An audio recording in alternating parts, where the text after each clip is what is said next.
Hi, my name is North. This is my channel, North and His Books, and this is yet another weekly update on my journey to fluency in 10 languages. As in recent weeks, I've been focusing mostly on Russian. You can see some of the Russian books around the level of my ear right behind me have been moved away as I've slowly sort of been taking them out of the bookshelf and trying to grind through them piece by piece. I read a very interesting story by Chekhov called Kashtanka, which is about a dog, and it's weird. It's very Russian in a way because it reminded me of a story by Jack London, but essentially it seems to me to encapsulate some of this Russian spirit of sometimes there aren't only happy endings in stories. Sometimes stories can end with something that seems rather bittersweet. And it's been very interesting, although it's been extremely difficult. But I have been learning, and I have seen an improvement both in my ability to read a book without having the translation right there, and in my ability to sort of listen to YouTube videos or discussions about anything, films, literature, politics, without fully needing to look at the subtitles. So I have the subtitles there, but my eyes can wander off for a bit and I can follow, and then when I hear something that doesn't click in my head, then I look and I catch back up. So it's been a very slow process, and Russian is the hardest language that I've made decent progress in. I have spent a lot of time on Chinese, but I haven't gotten nearly as far as I have with the European languages that I've studied. So I'm happy that it's starting to get there. And I booked a couple of italki lessons with a tutor starting at the start of next week.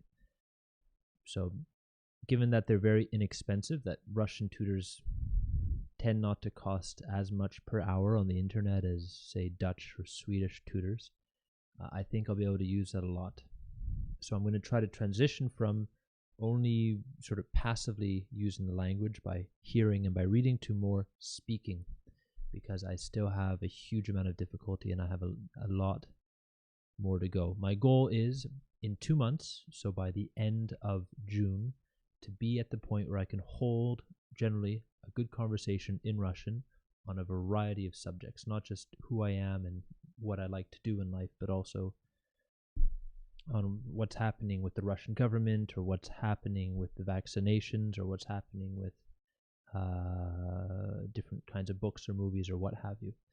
That's my goal, although it is fairly ambitious. I'm hoping to get there, especially if I can get in a good 4 or 5 sessions with a tutor for 8 or 9 weeks straight. That should help quite a bit, especially if I keep on reading. In terms of the other languages, what I've found is that I'm biased, since I'm not focusing on Italian or Spanish or Portuguese, I'm biased towards listening to whatever I find most interesting.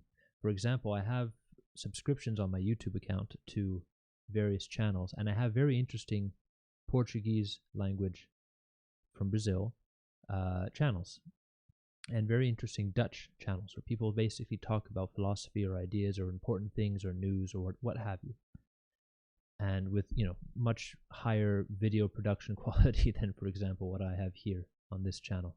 So it's very entertaining to me. It's easy to be drinking my morning coffee and to be listening to this. But with Swedish, I mean, I have the Swedish Social Democrat Party, but their videos are like 30 seconds long, most of them, and they suck. Or, for example, for Spanish, I know obviously there are very many interesting Spanish YouTubers. It's a huge language and there's a huge online community, but for whatever reason, I haven't gone through that effort to find interesting things online. So, interestingly enough, I am biased and I'm maintaining my Portuguese, my Italian, my Dutch more than you would think compared to, say, my Spanish or my Swedish, although my Swedish was never particularly good in the first place.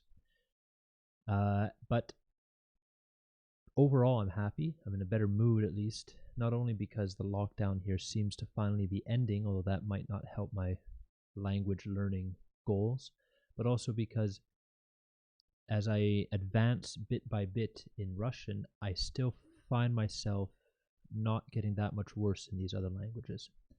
So I'm happy with that, because the big question is, we all know someone can learn one language very well. We all know they can learn 2 or 3 or 4.